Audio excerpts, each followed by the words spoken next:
Hi guys, I am Purva and welcome back to my channel.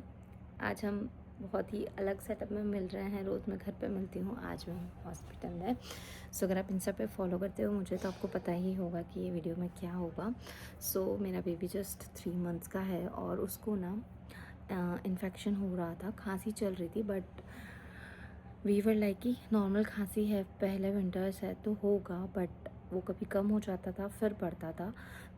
तो धीरे धीरे बढ़ता गया और वो खांसी में उलझ जाता है, खांसते खांसते वो उलझ ही जाता है और पूरा रेड हो जाता है और फिर रोना तो बिल्कुल देखा ही नहीं जाता। तो फिर पता चला कि उसे ब्रोंकाइटिस हुआ है, निमोनिया की फर्स्ट स्टेज होती है, लंग्स में इन्फेक्शन होता है, खांसी चलती है, तो ऐसे प्रॉब्लम्स होती है।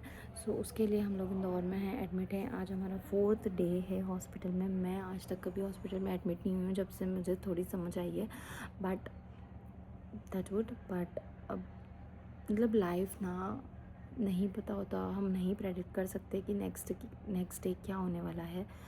और लाइफ आपको टाइम के साथ में ना बहुत कुछ सिखाती है, बहुत नए नए एक्सपीरियंसेस देती है।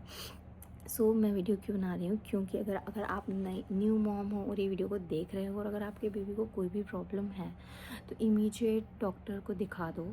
ज़्यादा प्रॉब्लम बढ़ रही है तो डॉक्टर को दिखाओ, सही से ट्रीटमेंट लो, ताकि वो चीज़ें बढ़ेंगी, बीमारी बढ़ेगी, डिसीज़ बढ़ेगी, उसके पहले सही टाइम पे ठीक हो जाए वो अच्छा है। मैं भी भगवान से बहुत मतलब थैंक यू बोलती हूँ कि हम लोग सही टाइम पे हॉस्पिटल आ गए, वो ज़्यादा बीमारी ना बढ़े।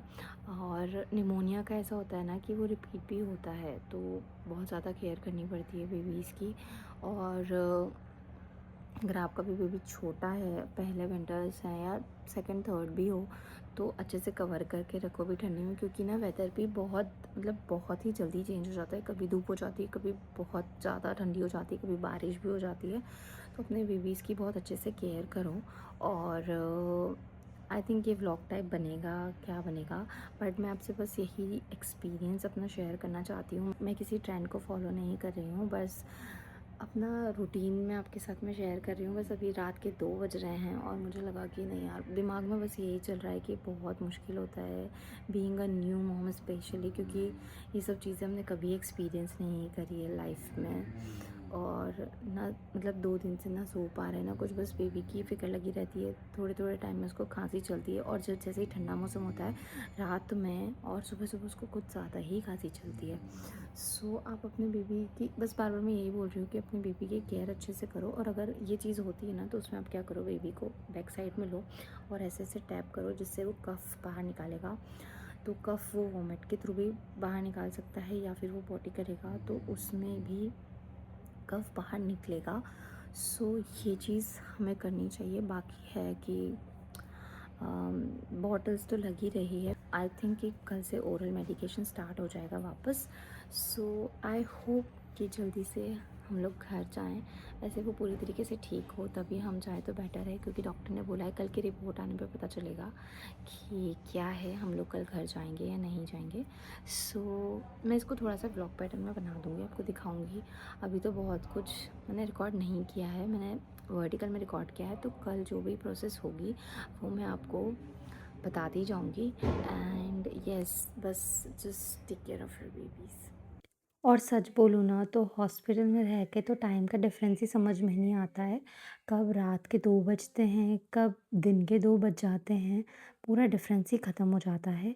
और मैं ऐसे ही अपने बेबी को कभी भजन सुनाती थी, कभी लोरी सुना के मैं ऐसे ही अपना टाइम स्पेंड करती थी। Good afternoon guys. So it is our day 5 in the hospital and आज काफ़ी कुछ इम्प्रूवमेंट है। आज रात में कफ भी थोड़ा कम था और डॉक्टर ने बोला है कि बेटर है। कल फिर से एक सीबीसी टेस्ट होगा, उसकी जो रिपोर्ट्स आएगी उसके बेसिस पे डिसाइड करेंगे कि कल डिस्चार्ज होगा या नहीं। सो it is very difficult for me and for my baby. आज फिर से मतलब उसको 3rd बार ड्रिप लग रही है। पहले इस हाथ में लगी, वो 1 दिन चली, फिर सेकेंड हैंड में लगी, वो 2 दिन चली, आज फिर से दूसरी लगी है, वो तीसरी लगी है।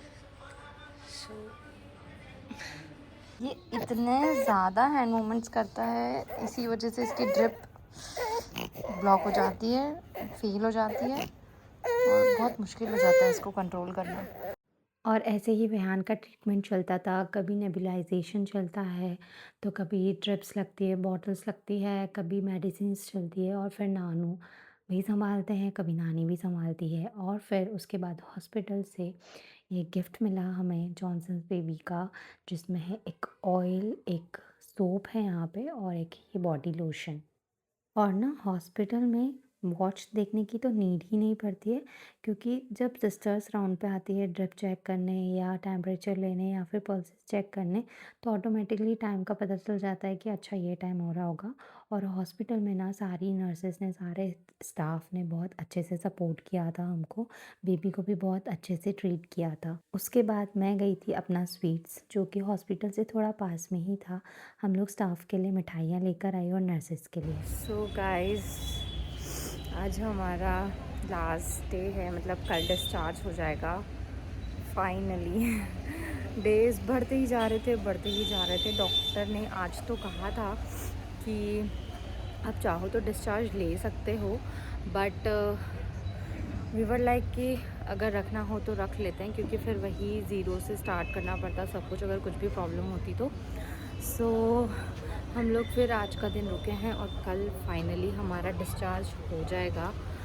तो ऐसे मैं कभी हॉस्पिटल में ना इतना टाइम रही नहीं हूँ। ये सारी चीज़ें बहुत नई है मेरे लिए, मतलब सभी के लिए होती है, सारी न्यू मॉम्स के लिए होती है कि एक टाइम पे हमारी लाइफ कैसी होती है और एक टाइम पे हमारी लाइफ कैसी हो जाती है।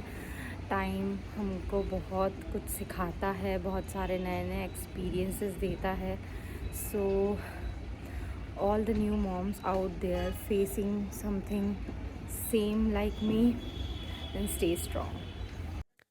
और न्यू मॉम्स की तो नींद वैसे भी पूरी नहीं होती है, और हॉस्पिटल में तो और ही नहीं हो पाती। घर पे तो हम फिर भी थोड़ा सो लेते हैं, लेकिन हॉस्पिटल में नहीं सो पाते। बेड कंफर्टेबल नहीं होता, दिमाग कभी ऑफ ही नहीं होता है।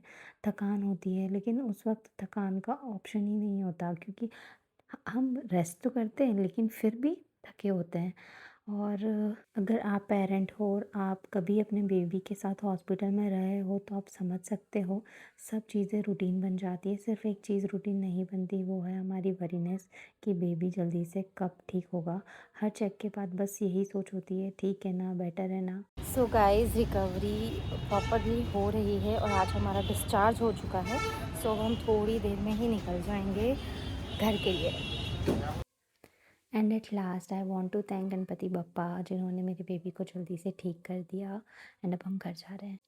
Bye, and I will see you in the next one. Bye bye.